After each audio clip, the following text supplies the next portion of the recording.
The King of Fighters XV. Oh man, I never played a KOF game before this dropped last year, and I bought it on a whim due to both the ongoing Thorgy's Arcade series of retrospectives on the series piquing my interest, and a friend of mine who is, how do I put it, KOF pilled. Such a wide cast of characters on display, I was initially overwhelmed trying to get to know them all, but eventually, I made it through every arcade ladder and am at least decently familiar with the whole roster, and I love most of them. And of that roster, who ended up giving me the most to think about? Sadly, it was Kukri. I phrase it like that because, as the subtitle on screen says right now, Kukri ended up being my favorite character in KOF, except for the moments where he very much isn't. You know that clip from SpongeBob where the Krusty Krab is evenly split between being well lit and shrouded in darkness? That's what it's like for me with Kukri. But for now, let's talk about why I like him. Kukri was introduced in KOF 14 as a member of the official invitation team, and has ended up being one of the more important characters of the New Age saga. In a series full of some of the edgiest edgelords like Iori Yagami, K-Dash, and K49, Kukri manages to be edgy and still stand out from the crowd because of his most defining trait. He's a dick. Much of Kukri's dialogue is spent unapologetically taking a crap on whatever opponent he's fighting, taking whatever low blow he can verbally. And maybe it's just me, but I find it hilarious to see how much of a dick this guy can be. Seriously, if you want to just see an absolute troll at work, literally just a redditor in a fighting game, watch his win quotes. There's some seriously wild trash talk in there. Along with that, to help him stand out are his odd eccentricities, like his propensity for weird poses after winning a fight and his hilariously fast talking. In terms of presentation, even with his downplayed color scheme and hidden face, this jerk gets an A in my book. What really caught my interest, though, is his role in the New Age saga. Kukri is one of the 3 officially invited fighters forming the official invitation team in KOF 14's tournament. Design-wise, he sticks out like a sore thumb. While all 3 were officially invited for catching the host Antonov's attention in underground fighting matches, Kukri is the only one who looks like he's from that environment, while Sylvie Paula Paula and Mian look more like performers. This was likely done on purpose to make him more noticeable in the bunch, as unlike the other 2, he didn't join just for money or the sport. He showed up in a gambit to revive his teacher and adoptive mother figure, Dolores. In the past, Kukri was little more than a street urchin, left to fend for himself without any guardians. That all changed when Dolores, a hermit with psychic abilities and knowledge of the occult, encountered him and offered to let him become her pupil on a whim. With that, Dolores essentially became Kukri's adoptive mother, and she would teach him many things regarding her knowledge of the paranormal. Unfortunately, when Kukri awakened his ability to manipulate sand years later, he was unable to control it, and in order to stop it, Dolores had to sacrifice herself. It's not hard to fill in the blanks and imagine how much this must have scarred a young Kukri, losing his only maternal figure when her very presence in his life was an unexpected blessing to begin with. Before arriving at the tournament in KOF 14, however, Kukri found a passage in one of Dolores' scrolls mentioning the ability to resurrect the dead. This was the power of Verse, a being brought about by the timeline-shattering sacrifice of Ash Crimson in KOF 13, a being whose defeat would lead to the resurrection of countless lost souls.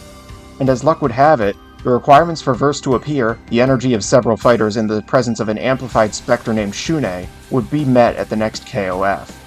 All he had to do was go to the tournament to make sure Verse would be defeated, and maybe, just maybe, his mother would be revived. When he finally enacted his plan, tragedy struck when he could not find Dolores anywhere. His efforts were for naught with the revival of Ash and other people he couldn't give 2 craps about. Come time for KOF 15's team story prologues, and he's been invited once again to participate with Ash and Elizabeth Blanktorch, the latter being his benefactor in his seemingly failed gambit to revive Dolores. Still a piece of crap, he forces them to listen to his backstory, only to pretend that he made it up all on the spot, trying to act higher and mightier than he really is. This facade starts to crumble when he sees an interview with another fighter invited to the tournament. It was Dolores. Kukri was shocked, and only more so when he comes to realize what she was plotting, using her teammate, another amplified spectre named Isla, as a pawn to summon forth another iteration of Verse, and even further, to summon the master behind Verse, the goddess of truth Otoma Raga, and defeat it before it can continue its attempts to destroy the world and fix Ash's paradoxes. Should Kukri and his teammates make it to the end of the tournament, that is to say, in the Team Ash ending, he confronts her for this dangerous plan and takes matters into his own hands. Dolores' plan might have involved her sacrificing herself again, to which Kukri notes she has no idea what it's like to be the one left behind. Oh, he also takes time to scold Ash for making things come to this in the first place, so that was pretty fun. Once they defeat Reverse and Otoma Raga, though, Kukri ultimately goes back home with Dolores, not quite forgiving her for her plan, but still wanting to pick up where he left off with the only person he'd call family. While picking up the bits and pieces of Kukri's storyline from playing 15 and reading its supplementary materials, I became more and more intrigued by this character. He seems like an outright villain at first, but it's clear that there's a sensitive, caring side to him that he wouldn't dare let others see, likely due to his solitary upbringing. Such is probably also why he refuses to let Ash, Elizabeth, Sylvie, or Mion think he would dare consider them friends. This is Ace from the future editing this video, and I wanted to add in how there are not many, but sparse moments where you can see that Kukri actually cares for some of his teammates that he's had over the years. Or, well, I guess just 2 games, but I digress. Namely, in the Sylvie update for KOF 15, in her ending, she's out on the town with Kukri, who has little charms of both her and Mion, and it's just unnecessarily cute for someone like Kukri. Right, back to the actual video. He's quite clearly a man broken by the loss of the only person he ever cared for, and just when he's given hope and sees that she's alive after all, he's forced to be pitted against her. With that, it's extremely satisfying to see the two of them ultimately reunite in spite of years apart and continue living as a family once more. That storyline combined with his hilarious persona and some gameplay I find really fun are what would make him my favorite character, if it weren't for the fact that I've been ignoring the elephant in the room.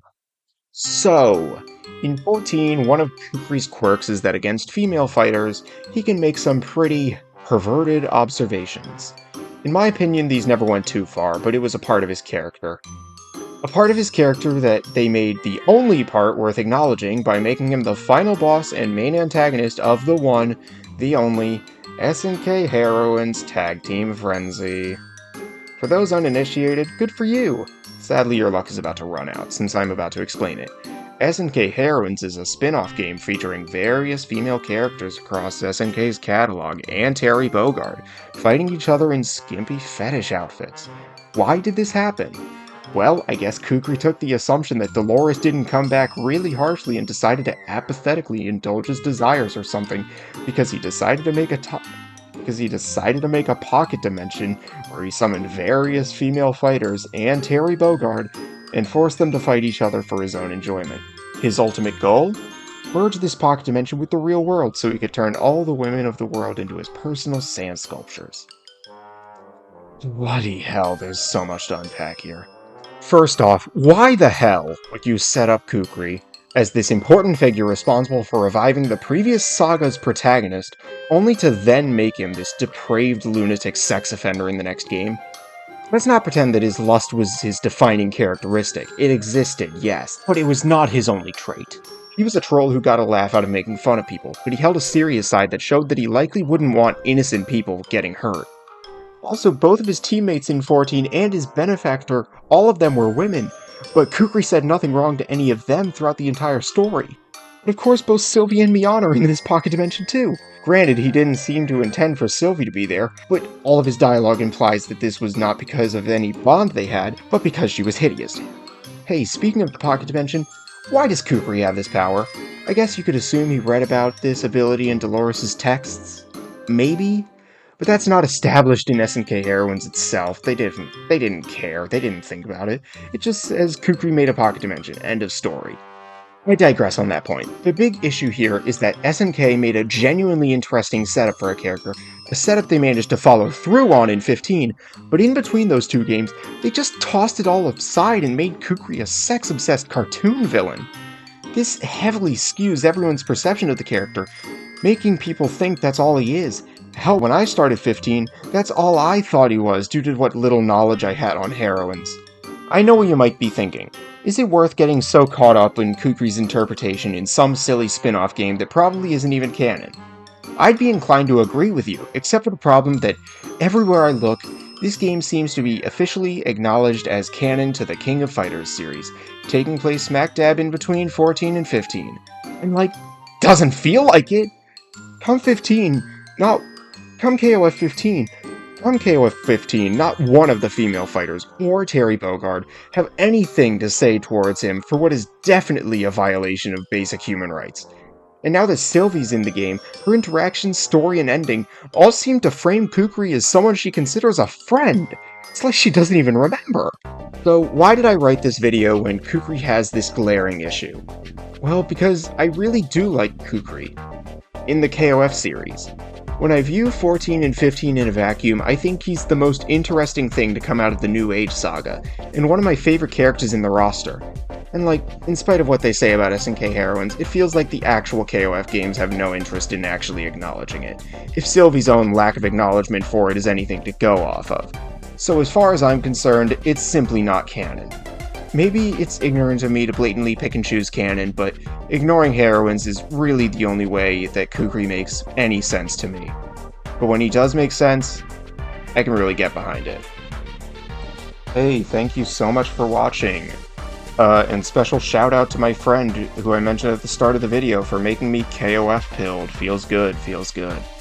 If you liked this video and would like to see more like it, feel free to do all the YouTube things. I feel like I don't even need to say what they are. But if not, then I'm sorry for wasting your time. I hope you can forgive me. Anyways, catch you later.